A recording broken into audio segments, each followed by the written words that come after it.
Hi, I'm Sophie and welcome to my world. Today I'm going to teach you how to make some Halloween decor out of something lowly and simple, the great paper bag. I'm going to take this paper bag and turn it into something as scary and spooky as this. Whoa, ghosty. The great thing about paper bags is that they're flexible and pliable and you can turn them into almost anything, like this spooky fellow right here. Let me show you what I mean. So for this project, we're going to need a couple things. We're going to need some scissors. We're going to need some markers. They don't have to be Sharpie markers. They can be any kind of markers. We're going to want a hole punch. Now, the thing about it is if you don't have a hole punch, don't get worried about it. We can always use our scissors. And you're going to need some sort of stick. It could be a popsicle stick. It could be a stir stick. This one is just a coffee stick that I've cut a little bit off. I need to make sure that it fits inside my bag. I've got a little lunch sack here. This is a white one. The white ones are perfect for making ghoulies and ghosties, but you can use any color that you have. And this is just your standard lunch sack size. Then I've got some paper, and this can be newspaper, it can be magazine paper, it can be any kind of paper, and I've crumpled it into a little ball here.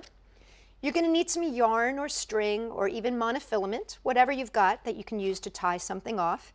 And then I've got the most important thing for my ghoulie is a black piece of tissue paper. Just one sheet is all I need. All right, so the first thing I'm going to need to do is make a tiny little hole in the top part of this bag. So you know how bags have, they have this little flap on the bottom. So what I'm going to do is I'm going to put my hand in here and I'm just going to pooch it up just a tiny little bit right in the middle.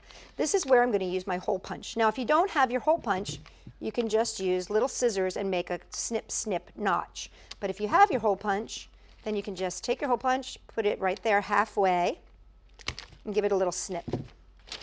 And see then, when you open it up, you can see this tiny little hole there. See where my finger is? Tiny little hole. Okay, don't need that anymore.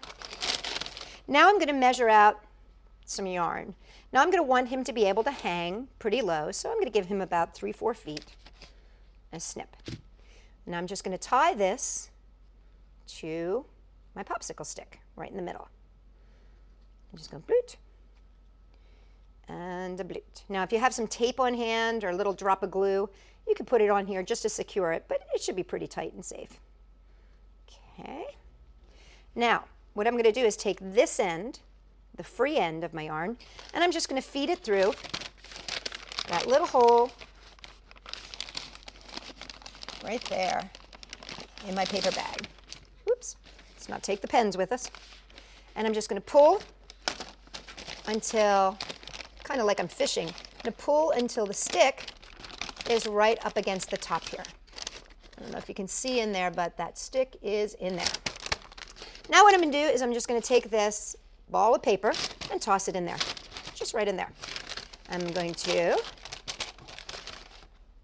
push it down to the top there and take a little piece of string, about that long, it's about 9 inches. I'm going to smoosh the sides of my bag inward and just take my piece of string and give this a little tie here. Now that makes my head and my body. I'm just going to give this a little snip, snip, and a little snip, snip. Now, I'm going to flip this over. And at this point, I can draw a face on here. Now, if you want to, this can just be a ghost. I can give it 2 eyes and one of those mouths that's like, oh, mouth. And that can be a ghost. And I just hang it up, and that's my ghost. Boom. Done. But I'm going to continue and make this into a ghoulie. So I'm going to make a ghoulie face instead of a ghosty face. So to make my ghoulie face, I'm going to give him some mean eyes.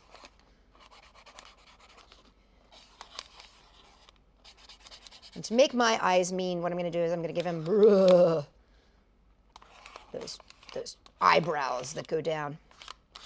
Now, I have been told that I am not very good, and this has come from many children that I've worked with over the years, that I'm not very good at making scary faces and scary things because I make such big googly eyes on my things. But I'm going to give it my best shot here. Okay, I'm going to give him his little sharp nose and his mouth. That's probably the most important thing. I'm going to give him his fangs. Like that. There you go. There's his mean, scary face. Well, which probably isn't very scary, but that's okay. All right, now I'm going to give him his cloak. Oh, wait, I know what I'm going to do. I'm going to give him a little blood. Blood. Very good. There we go. Now he's scary. Okay, now I get to add his cloak. Now, for his cloak, I've got this full sheet of tissue paper. And all I'm going to do is lift it up and over here and figure out where his little head is, like this. Now, what I need to do is figure out where that hole needs to be for the little tiny string to come through. So I'm just going to mark it with my finger here, right? And this is doubled over, so you can see. If you want to, you can make it single, but I like to double mine over so he doesn't have too long a cloak. And I'm just going to make a little hole right here. So what I'm going to do is pinch that. And again, this is where I could use my hole punch, but I'm also going to show you the technique of just using scissors and making a little V. I just made a little V cut right there. So now, take my little man, Ghoulie, excuse me, take the loose end and place it through that hole right there and pull it up. So now, when I flip it over, you can see he's starting to get his Ghoulie cloak. So now I'm going to wrap it around here like this and this to give him his collar. And now I'm just going to need another little piece of string. And this is going to be, again, like just a little 9-inch piece of string. I'm going to pull in his cloak and tie it off. And I just need a very simple knot. 1 and 2. And there you have one ghoulie, ghosty vampire who is ready to take on the fright of the night. And there you have it. So you see, a lowly lunch sack can become a spook sack with just a few easy steps. For more great ideas that won't take a bite out of your Halloween, come and check us out at Sophie-World.com.